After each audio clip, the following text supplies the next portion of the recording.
नमस्कार, मेरा नाम दिनेश आनंद है और आप देख रहे हैं बायोग्राफी बाय आनंद।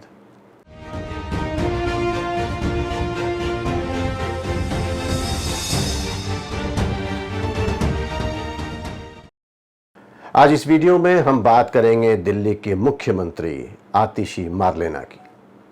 दिल्ली की 8वीं मुख्यमंत्री के तौर पर शपथ लेने वाली आतिशी मार्लेना ऐसी राजनेता हैं जो पहली ही जीत के बाद कैबिनेट मंत्री और फिर मुख्यमंत्री बनी हैं।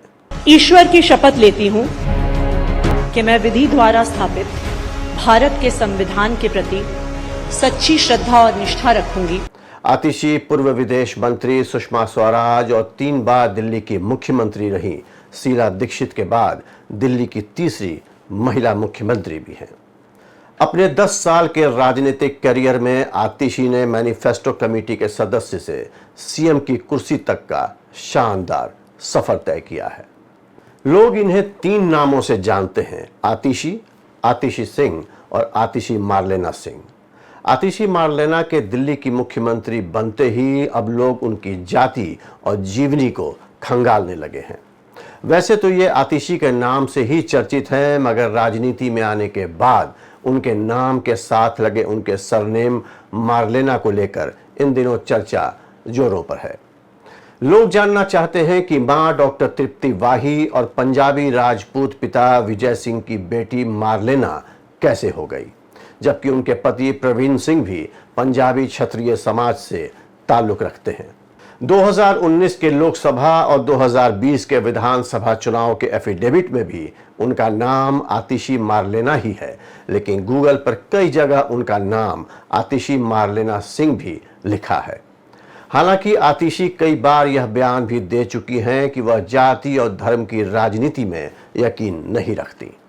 2019 में पूर्वी दिल्ली से बीजेपी उम्मीदवार गौतम गंभीर के खिलाफ चुनाव में उतरी आतिशी ने अपने एफिडेविट में मार्लेना सरनेम का इस्तेमाल किया, लेकिन 2020 के दिल्ली विधानसभा चुनाव में वह पूरे नाम के साथ उतरी, मगर उनका सरनेम सिंह गायब था। दिल्ली यूनिवर्सिटी में प्रोफेसर रहे उनके पिता विजय सिंह और मां तृप्ता सिंह मार्क्स और लेनिन के विचारों से प्रभावित थे और इन दोनों ही नामों को मिलाकर इनके माता पिता ने बेटी के नाम के साथ मार्लेना जोड़ दिया।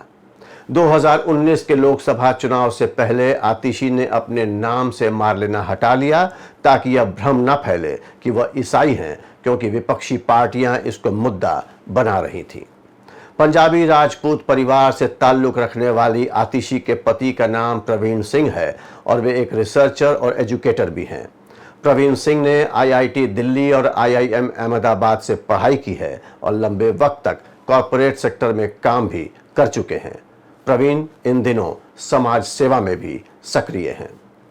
अरविंद केजरीवाल की भरोसेमंद और कालकाजी विधानसभा सीट से विधायक आतिशी केजरीवाल की कैबिनेट में शामिल थीं और उनके पास एजुकेशन, पीडब्ल्यूडी जैसे 13 अहम विभाग भी थे। पढ़ी लिखी नेत्री के तौर पर राजनीति में कदम रखने वाली आतिशी की शुरुआती शिक्षा दिल्ली के स्प्रिंगडेल स्कूल से हुई और बाद में सेंट स्टीफेंस कॉलेज से मास्टर्स की डिग्री भी हासिल की। कुछ ही वक्त बाद चेवनिंग स्कॉलरशिप हासिल कर आतिशी ने ऑक्सफोर्ड यूनिवर्सिटी में दाखिला लिया और एक बार फिर मास्टर्स की डिग्री हासिल की।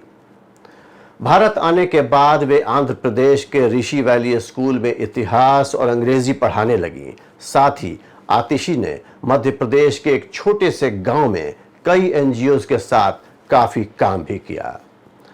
आतिशी आम आदमी पार्टी की स्थापना के वक्त से ही पार्टी के साथ जुड़ी हैं। 2013 में जब पार्टी ने अपना मैनिफेस्टो ड्राफ्ट करने के लिए कमेटी बनाई तो आतिशी को इसमें जगह मिली। आतिशी ने खासकर स्कूलों के लिए कई नीतियां तैयार की और उसको धरातल पर भी उतारा। मार्लेना ने 2015 से 18 तक दिल्ली के डिप्टी सीएम और शिक्षा मंत्री रहे मनीष सिसोदिया के सलाहकार के तौर पर भी काम किया और बाद में एक्टिव पॉलिटिक्स में कदम रखा। दिल्ली के कालकाजी से विधायक आतिशी आम आदमी पार्टी की पॉलिटिकल अफेयर्स कमेटी यानी पीएसी की मेंबर भी हैं। साथ ही 2014 में हुए विधानसभा चुनाव के बाद आतिशी को आम आदमी पार्टी का प्रवक्ता भी बनाया गया। 2015 में आतिशी ने पार्टी नेताओं की ओर से मध्य प्रदेश में चलाए गए जल सत्याग्रह में भी भाग लिया और लोगों का ध्यान अपनी ओर खींचा। आतिशी ने 2019 में लोकसभा का चुनाव भी लड़ा, लेकिन बीजेपी के उम्मीदवार गौतम गंभीर के हाथों इन्हें हार का सामना करना पड़ा। लेकिन अगले ही साल 2020 में आतिशी ने कालकाजी से विधानसभा का चुनाव लड़ा और भारी मतों से जीत दर्ज की और इसके तुरंत बाद ही उन्हें गोवा इकाई का प्रभारी भी बनाया गया। कुछ ही वक्त बाद दिल्ली के पूर्व उप मुख्यमंत्री मनीष सिसोदिया के जेल जाने के बाद आतिशी को दिल्ली सरकार का शिक्षा मंत्री बनाया गया। तो ये थी कहानी दिल्ली की मुख्यमंत्री आतिशी मारलेना की। अपने अगले वीडियो में एक नई कहानी के साथ हम फिर हाजिर होंगे। आपसे अनुरोध है कि आप हमारे इस वीडियो को लाइक, शेयर और सब्सक्राइब जरूर करें। मेरे ऐसे ही वीडियोस के साथ अपडेट रहने के लिए आपको आपके सामने स्क्रीन पर दिख रहे बेल आइकन को दबाना न भूलें। इस वीडियो से संबंधित अगर आपके पास कोई सुझाव हो तो आप उसे नीचे कमेंट बॉक्स में लिख सकते हैं। अपने अगले वीडियो में एक नई कहानी के साथ हम फिर हाजिर होंगे। तब तक के लिए नमस्कार।